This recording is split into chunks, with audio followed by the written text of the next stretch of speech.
5 seconds.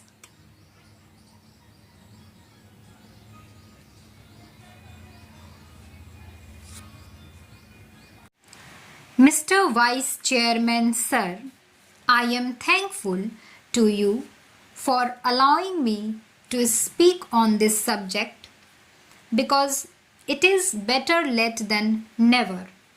Of course, there are only a few points which I want to make here.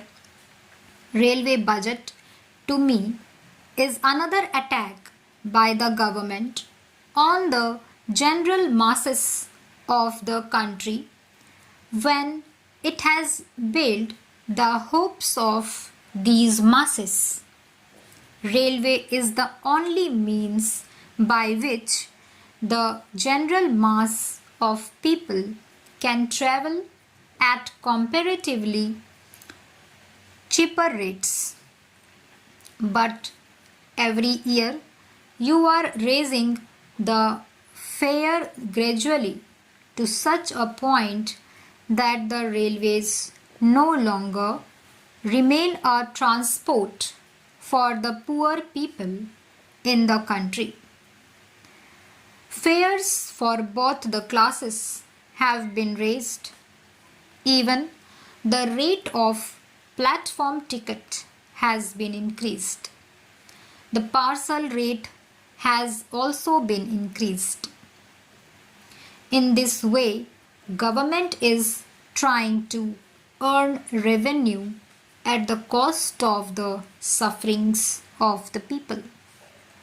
Even such a hike in fares could have been accepted if the government had given proof of a sincere effort to improve the present state of affairs in the railway equally all over the country. In my state of Assam, the performance of the railway is the poorest of the poor, while Honorable Prime Minister talks of leading the country towards the 21st century at a high speed.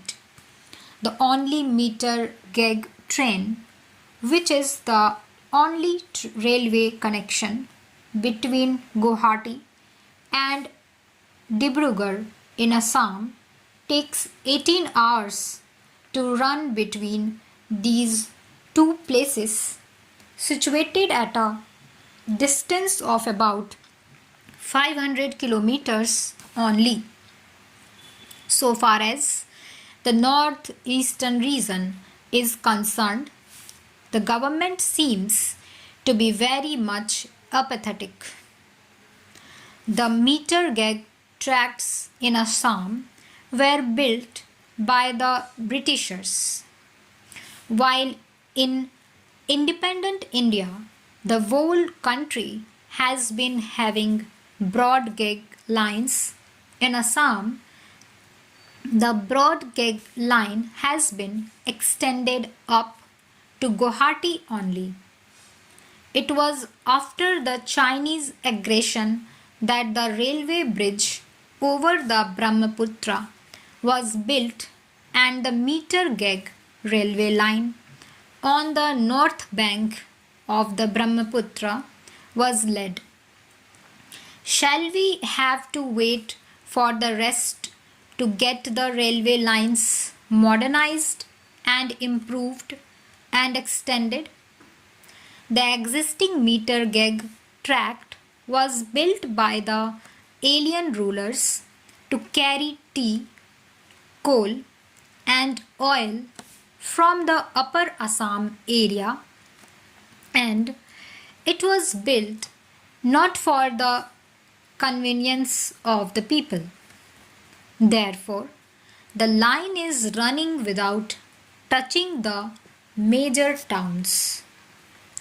No new and improved railway tract has been built besides the earlier one built by the same alien rulers to connect the Barak Valley of the state. In most of the days, in the rainy season, this train does not run on this line.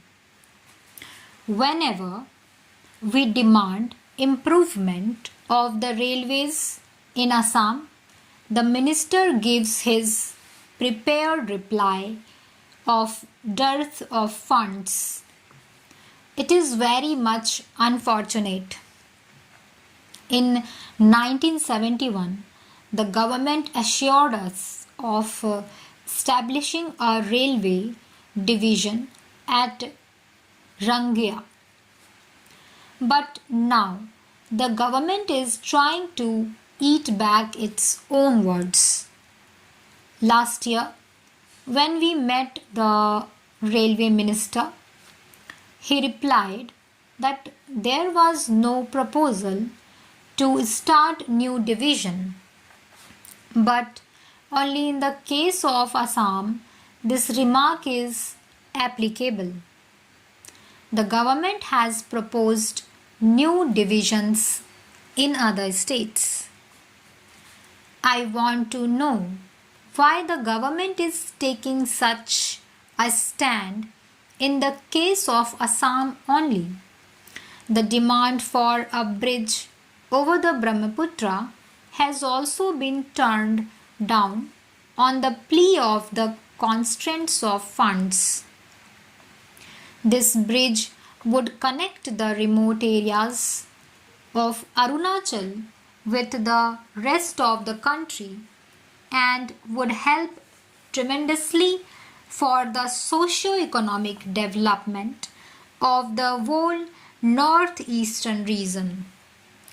But the ministry is not paying heed to this necessity and demand.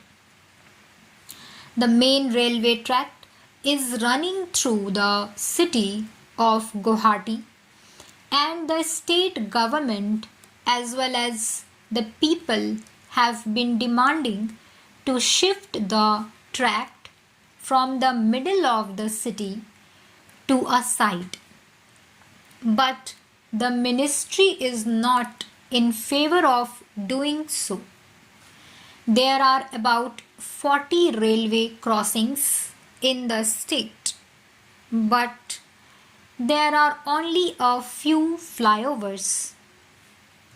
The government seems to be not interested at all in building flyovers for the safety of the people and for necessary speed in the day-to-day life of the state as a whole. In Assam, the railway train runs at the speed of a snail. It has dirty coaches without cushions, without catering, even without water and light sometimes. The number of coaches is also insufficient in comparison to the number of passengers. All coaches seem to be worn out. The doors and the windows of even some first class coaches cannot be closed or shut down. The number of cancer patients in Assam is an alarming one, but the train connection with Chennai and Mumbai, who are unemployed, where the cancer treatment can be had, is very poor, particularly for the unemployed. It is also notable that the local people of the northeastern region do not get employment in the railways. They are deprived of the avenues of employment in the railways. Stop.